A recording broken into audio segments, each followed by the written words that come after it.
माननीय महोदय आदरणीय न्यायाधीश शिक्षक वृंद एवं इस सभा में उपस्थित प्रिय छात्र भाइयों, आज इस प्रतिष्ठित एवं गौरवपूर्ण मंच से मैं जिस विषय पर अपने विचारों की अभिव्यक्ति करने जा रहा हूँ वो विषय है मानवता का संदेश। माननीय सज्जनों, यह कोई साधारण वाक्य नहीं, यह समस्त मानव जाति के लिए ईश्वर प्रदत्त नैतिक आचार संहिता। मानवता केवल करुणा का भाव ही नहीं, मानवता दया की अनुभूति ही नहीं, परंतु मानवता वो उच्चतम नैतिक चेतना भी है जो मनुष्य को पांचवी प्रवृत्तियों से ऊपर उठाकर मानवीय गरिमा के शिखर पर प्रतिष्ठित करती है। सहिष्णुता, न्याय, संयम और उदारता यही मानवता का वास्तविक स्वरूप है।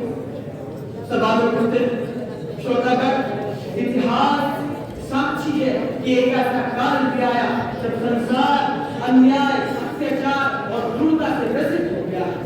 मनुष्य का शत्रु बन बैठा, शक्तिशाली निर्बल का दमन करने लगा और संपन्न निर्धन का शोषण करने लगा। उस अंधकार में युग में मानवता करुणा करंजन करने लगी। उसी समय ईश्वर ने मानवता के पुनरुत्थान के लिए हज़रत मोहम्मद सल्लल्लाहु अलैहि वसल्लम को संसार में अवतरित किया, अर्थात उनके विषय में उद्घोष किया। अऊज़ु बिल्लाहि मिनश शैतानिर रजीम वमा अर्सलनाका इल्ला रहमतल लिल आलमीन। हमने आपको संपूर्ण लोगों के लिए करुणा बना दिया। ये करुणा न किसी एक समुदाय तक सीमित थी, न किसी एक राष्ट्र तक, बल्कि संपूर्ण मानव जाति के लिए। हज़रत मोहम्मद सल्लल्लाहु अलैहि वसल्लम केवल मानवता के उपदेशक ही नहीं थे, परंतु वे मानवता के सजीव आदर्श भी थे। गैर मुस्लिम पड़ोसी भूखा हो तो उसे भोजन दिया, विरोधी बीमार हो तो उसकी सेवा की, अमानत चाहे किसी की हो पूर्ण निष्ठा से लौटाई। विजय के अवसर पर भी प्रतिशोध नहीं, अपितु क्षमा और उदारता को अपनाया। यदि हम विश्व में शांति स्थापना करना चाहते हैं, यदि समाज में सौहार्द सृजित करना चाहते हैं, तो हमें हज़रत मोहम्मद सल्लल्लाहु अलैहि वसल्लम द्वारा प्रदत्त मानवता के संदेश को अपने जीवन में आत्मसात करना होगा।